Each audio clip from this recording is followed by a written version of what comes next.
আজ রাতে মুখোমুখি হতে যাচ্ছে ভারত পাকিস্তান।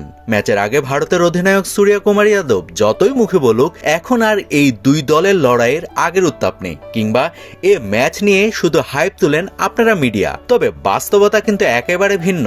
এখনো এই ম্যাচ অসম্ভব প্রেসার তৈরি করে দুই দলের ক্রিকেটার এবং সমর্থকদের মাঝে। যদিও শেষ 4-5 বছরে পাকিস্তান একটা ম্যাচও জিততে পারেনি ভারতের বিপক্ষে। তারা সবশেষ জয় পেয়েছিল সেই 2022 সালে। তবে এত কিছুর পরও এই ম্যাচটা স্মরণকালের সবচেয়ে কঠিন ম্যাচ হতে যাচ্ছে দুই দলের জন্য। এর কারণ হচ্ছে 2026 সালের টি-20 বিশ্বকাপ কেন্দ্র করে এখন পর্যন্ত যা যা ঘটলো সেটা একটা ভিন্ন মাত্রা দিচ্ছে।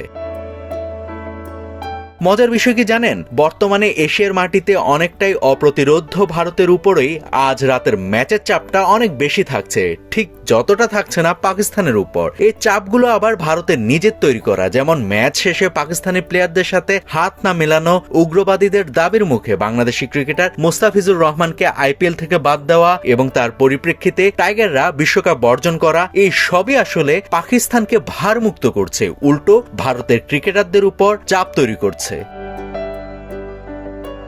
অন্যদিকে পাকিস্তান দলে আছেন বাবর আজমের মতন একজন অভিজ্ঞ ক্রিকেটার, যার স্ট্রাইক রেট আর খেলার ধরন নিয়ে আছে বিতর্ক। তবে দিন শেষে ভারত দলে নেই বিরাট কোহলি কিংবা রোহিত শর্মাদের মতো কোনো ক্রিকেটার, যা মূলত দুর্বলতা এই দলটার। কারণ ভারত মাঠে পাচ্ছে না একজন অভিজ্ঞ ক্রিকেটারের পরামর্শ।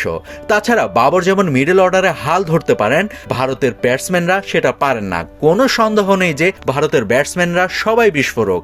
নিজেদের দিনে তারা টি-20 ম্যাচে 150 রান করে ফেলতে পারেন, কিন্তু যদি বিপর্যয় ঘটে তাহলে হাল ধরার মতো একজন ক্রিকেটারও নেই।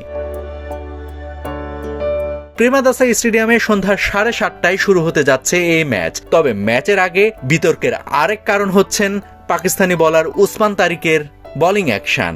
এই বিষয়টাকে কেন্দ্র করে দুই দলের সাবেক ক্রিকেটাররা জড়াচ্ছেন কথার লড়াইয়ে। তবে বিষয়টাকে অপ্রাসঙ্গিক মনে করছেন পাকিস্তানের অধিনায়ক সালমান আলী খান আগা। তিনি বলেন, উসমান তারিক দুইবার আইসিসিতে পরীক্ষা দিয়ে ছাড়পত্র পেয়েছেন, তারপরও কেন তাকে নিয়ে কথা বলা হচ্ছে আমি তা জানি না।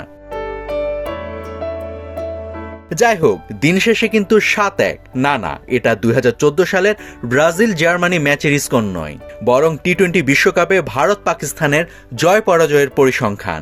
বিশ্বকাপে ভারতের কাছে একের পর এক হারে বিপর্যস্ত পাকিস্তান এবার চাচ্ছে তাদের ইতিহাস বদলাতে।